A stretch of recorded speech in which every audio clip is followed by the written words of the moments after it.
네, 안녕하세요. 화요일의 남자 이상화 세무사입니다. 지난 영상에서 24년도 세법 개정안 주요 내용에 대해서 소개해드리는 시간을 가져보았습니다. 그때 소개해드리는 세법 개정안 내용 중에서 올해 매우 중요한 의미를 가지는 개정안 내용에 대해서 조금 더 구체적으로 다뤄보는 시간을 가져보려고 하는데요. 올해 의사결정에 따라서 대표님께서 부담하게 되실 세부담이 크게 달라질 수 있기 때문에 오늘 영상을 집중해서 봐주시기를 바라겠습니다. 바로 들어가 보시죠. 오늘 중점적으로 다뤄볼 내용은 내년부터 주식에 대해서도 양도소득세 2월과세 규정이 적용된다는 내용입니다. 좀 더 풀어서 설명을 해드릴게요. 현행 양도소득세 2월과세 규정을 살펴보면 배우자나 직계 존비속으로부터 증여를 받은 부동산을 증여일로부터 10년 이내에 양도하게 되면 양도소득세 계산 시에 증여자의 취득가액을 가지고 와서 그 기준으로 양도세를 계산하게 되어 있습니다. 그렇기 때문에 양도소득세가 훨씬 높게 나오겠죠. 증여자의 취득가액은 증여 당시의 부동산 가액보다 훨씬 낮을 가능성이 높기 때문에 그만큼 양도소득세가 많이 나온다는 결과가 되겠습니다. 이 양도세 2월과세 규정은 부동산에 대해서만 적용을 해왔는데 이번 세법 개정안에 그 적용 대상 자산을 주식까지로 확대한다는 것입니다. 개정안에 포함된 내용을 다시 살펴보면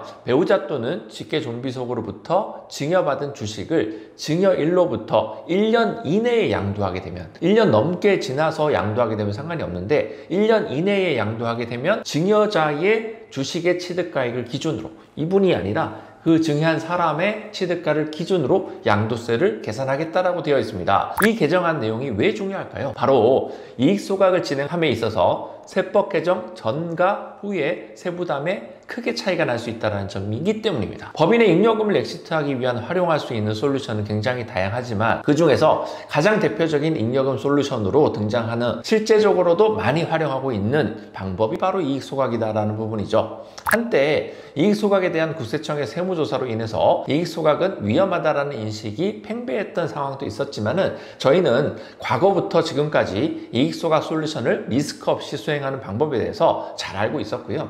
그 공식을 지키면서 별다른 문제 없이 업무를 진행해 왔었습니다. 최근에는 행정소송뿐만 아니라 조세심판원에서도 가족으로 주식을 증여한 이후에 진행하는 이익소각 사례와 관련하여 납세자의 손을 들어주는 케이스가 계속해서 나오고 있습니다. 이익소각 솔루션의 리스크가 많이 줄어들었다라는 부분이 객관적으로 입증되고 있습니다. 하지만 이와 별개로 이번 세법 개정안 내용대로 이 내용이 원안대로 통과된다면 이익소각이 설령 리스크 없이 가능하다 하더라도 그 졸세 효과는 세법 개정 전보다 많이 줄어들게 되는 결과는 사실입니다. 그렇기 때문에 세법이 개정되기 전인 올해가 이익소각의 효과를 극대화시키면서 진행해 볼 수 있는 마지막 기회가 된다라고 말씀을 드릴 수 있습니다. 과거 초과배당, 다른 표현으로 차등배당이라고 하지요. 이 차등배당에 대한 증여세 과세 규정이 개정되었을 때에도 개정안이 나오고 난 이후에 굉장히 많은 회사에서 차등배당을 진행해달라는 의뢰가 있었고 저희도 실제로 업무를 진행함에 있어서 눈코 뜰 데 없이 바빴던 시기가 있었습니다. 차등배당은 지금도 얼마든지 진행할 수 있습니다. 하지만 세법 개정 전과 비교했을 때 증여세 부담이 많이 증가하게 되어서 활용도가 떨어지는 결과가 나오게 되었죠. 물론 특정한 목적을 달성하기 위해서 세부담을 감수하고서라도 차등배당을 진행하는 회사들도 있긴 하지만 예전만큼 적극적으로 활용하는 것은 세법 개정으로 인해서 조금 막혀버렸다라는 부분인 거예요. 이익소각도 비슷한 맥락에서 접근해 볼 필요가 있습니다. 세법이 개정된 이후에도 가족으로 주식을 증여 이후에 이익소각을 하는 것은 얼마든지 가능합니다. 다만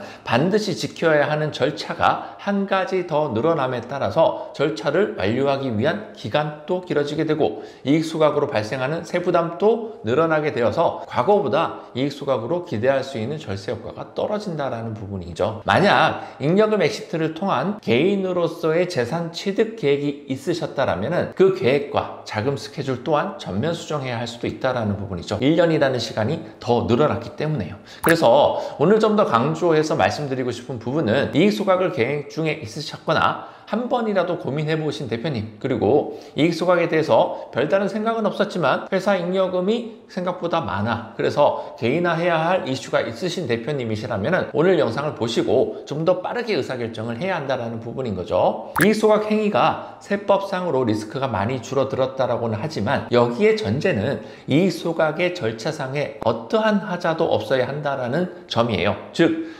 회사의 주식 가치의 평가와 가족으로서의 주식 증여, 그리고 이익 소각에 대한 상법상의 절차를 완벽하게 수행하는 것이 이게 핵심이다라는 부분인 거죠. 이익 소각을 위한 상법상의 절차만도 최소 30일에서 60일까지 기간이 소요가 됩니다. 그렇기 때문에 이익 소각 솔루션을 전 과정을 문제없이 진행하기 위해서는 사전 검토까지 포함해도 적어도 3개월이라는 시간을 주셔야 된다는 부분이에요. 지금 8월이잖아요. 그러면은 8월, 9월, 10월 이 정도의 시간이 넘어가게 되면은 이제 개정안이 반영된 이후의 세법을 가지고 이익 소각을 할 수밖에 없다. 반드시 분리할 수밖에 없다라는 부분인 거예요. 올해가 생각보다 얼마 남지 않았습니다. 그렇기 때문에 이익 소각을 위한 의사결정을 빠르게 진행하셔서 사전 리스크 체크 먼저 하시고 사실관계 검토하시고 그 이후에 진행하는 절차에 대해서 차질이 생기지 않도록 하는 것이 매우 중요합니다. 오늘 영상을 시청하시는 대표님께서는 오늘 소개해드린 내용 꼭 검토해 보시고 이익 소각을 위한 최적의 시기 3개월 정도 남았다는 부분인 거예요.